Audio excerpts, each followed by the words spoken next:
And I just remember our attacker carrying this really heavy rock. I heard Chris gurgling. Now I know that what I heard was actually a death rattle. It was his last breath. Mr. Resendiz, do you please rise? We, the jury, find the defendant Angel Maturino Resendiz guilty of capital murder as charged in the indictment. In crime history, there are stories that remind you of the darkest traits of humanity. On August 28, 1997, Holly K. Dunn and her boyfriend were attacked and left for dead by one of the most vicious serial killers, known as the Railroad Killer. Holly became the only survivor of the I-65 murders, carrying with her the burden of the tragic event. Many wondered how Holly managed to survive such a traumatic event that could either take someone's life or sanity. More importantly, how did her survival assist in the pursuit of the Railroad Killer? In 1997, Holly Dunn was a young girl who had just left home to pursue higher education at the University of Kentucky with her boyfriend, Chris Mayer. Holly and Chris were living mundane lives of American college students. Holly described Chris as a lighthearted young man who always made her laugh. Their relationship was young, beautiful, and heartwarming. Unfortunately, good things never last long. On that fateful day of August 27, 1997, in Lexington, Kentucky, Holly and Chris were invited to a friend's party. And after having several drinks, the couple decided to go for a walk by the railroad tracks. Holly and Chris didn't realize that this decision would forever change their lives. It would also be the last time Chris was seen alive. Chris and I were sitting along the grass that's beside the tracks. I think it was around midnight that we decided, well, let's go back to the party.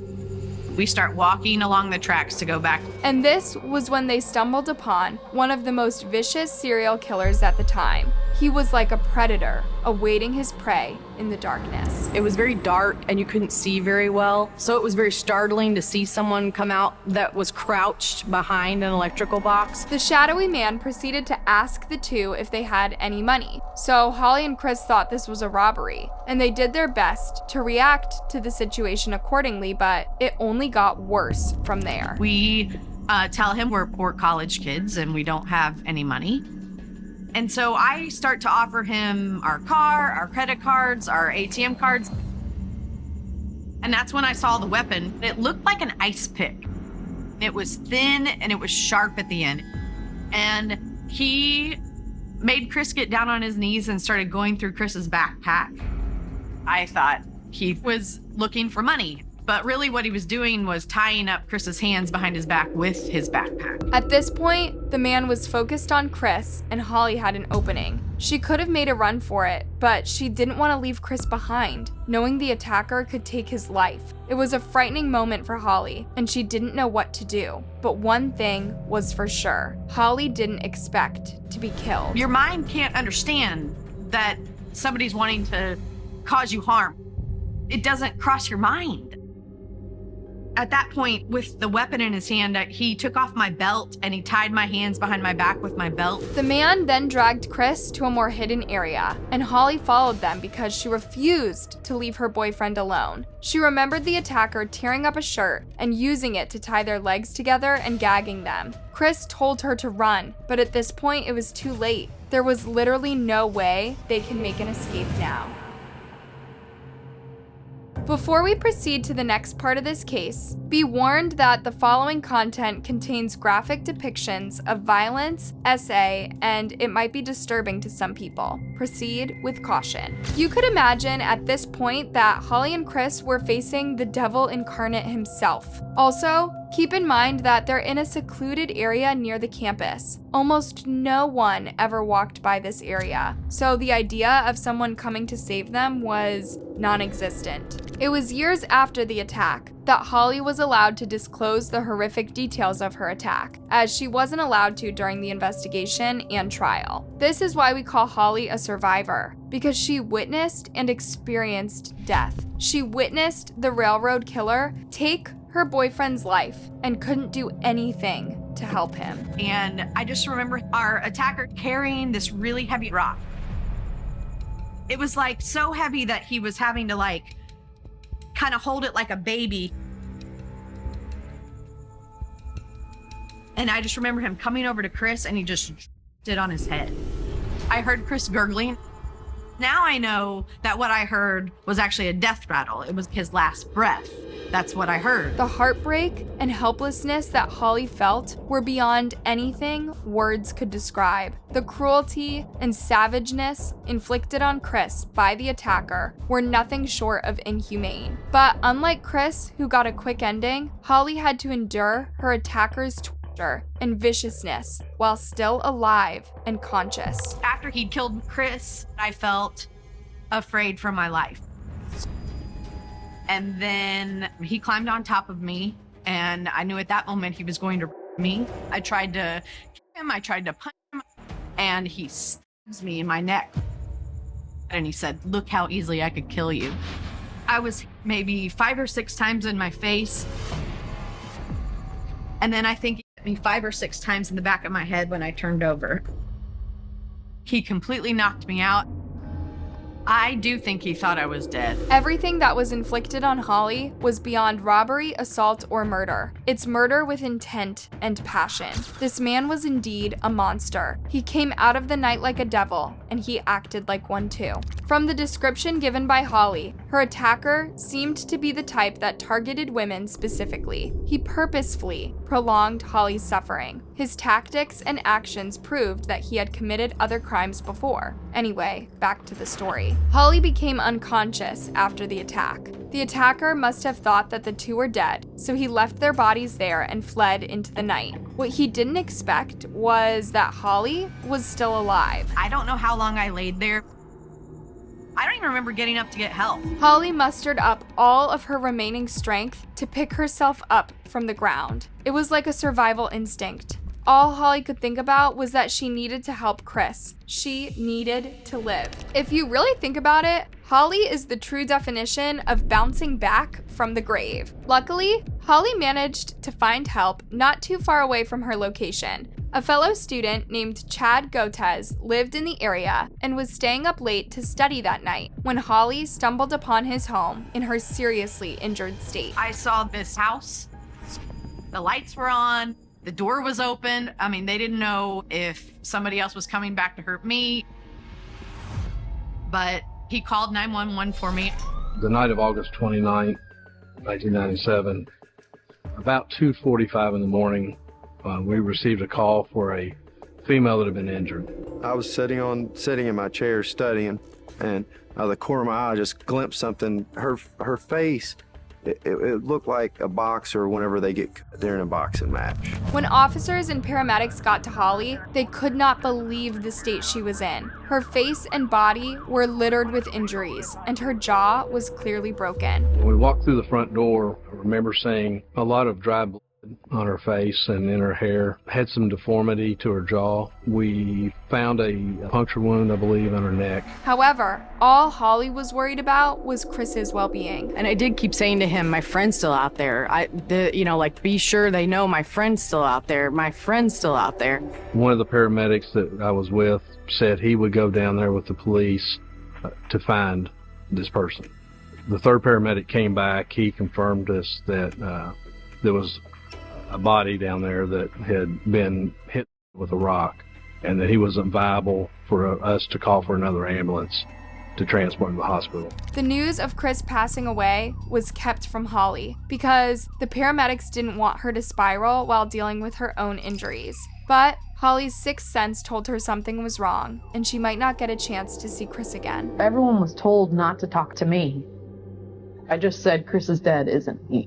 And my dad actually is the one that I said that to, and he was like, "Yes, he died." It was a miracle that Holly didn't succumb to her injuries. She survived the attack and bounced back quickly, which you might think would be good news, and it was. Holly's family and everyone else couldn't be more delighted and relieved that she made it out alive, but Holly was anything but happy. At this point, Holly was suffering from survivor guilt, which sent her into a spiral of negative thoughts. When Chris died, I think I didn't understand why I was still alive and why he wasn't. Another revelation that sent Holly deeper into her self-blaming state was when she found out that her attacker was linked to multiple murder cases. At that point, 4 people had been murdered and I was the only survivor. I started to feel it more as more and more people were being killed. It grew bigger.